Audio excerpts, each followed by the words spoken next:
Hello, welcome back to Regina's Haunted Library. This is her younger sister, Batilda Belfry. Surprise, it's me. I just thought I would have a little fun. I'm doing a weekly Paperback from Hell trashy horror book review. It's crazy evil.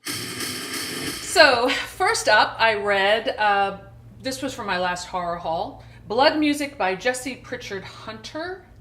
And it kind of has like this was published in 1990 by Ballantine Books, and it definitely has a 90s kind of vibe to it. It's not real colorful. It doesn't have that great 80s style Paperback from Hell that we love, but this to me looked interesting. I don't know, the concept kind of appealed to me. And I wanted to read more horror books written by female horror writers that I never heard of. And she's kind of obscure. I checked out her Goodreads page, and she really hasn't written much. And I'm kind of curious about what happened. Why did she sink into obscurity? Did she decide to do a different career? I'm going to do a little research on this author, and I'll get back to you. So this was a really quick read, and it was actually very well written. I really appreciated the effort that this writer took into getting into the deep tissue psychology of a serial killer. Now, a serial killers is a subgenre of horror, and of course, in true crime.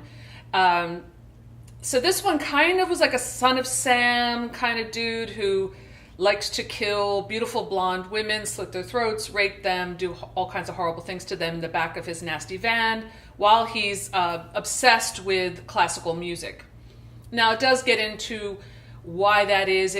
You know from the beginning, this isn't a whodunit, you know from pretty much from the start who the killer is.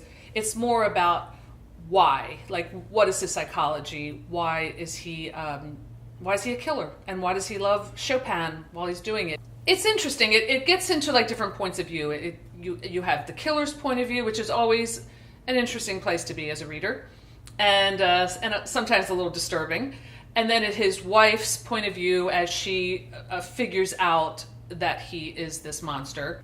It's a little bit of a disadvantage when your reader is more knowledgeable than your protagonist, let's say, and you're watching your protagonist play catch up through the book. I'm reading so much about structure now with reading McKee's story that I think there is a little bit of a disadvantage just as far as suspense when your reader knows what's going on, but your protagonist doesn't. Then it gets into this other thread where this vigilante couple, one of the killer's victims who gets away, teams up with a killer's victim's brother, and they set out to kill this guy. So I thought that was kind of interesting.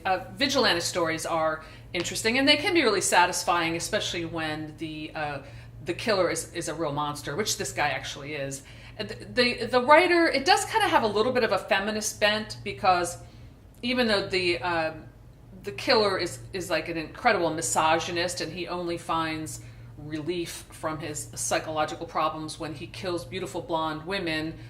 The setting is New York in 1990, which I lived in New York in 1990, and I felt like it really got that right. One of the settings is the Meatpacking District, which is a part of Manhattan that's south of 14th Street. That I actually used to work right on Gansevoort Street, which is one of the locations that that she mentions in this book, and she really gets it right. Obviously, she knew that area. That was not. Now it's like a real hip place with swanky boutiques. At that time, it really was a place where animal carcasses would be hanging from hooks.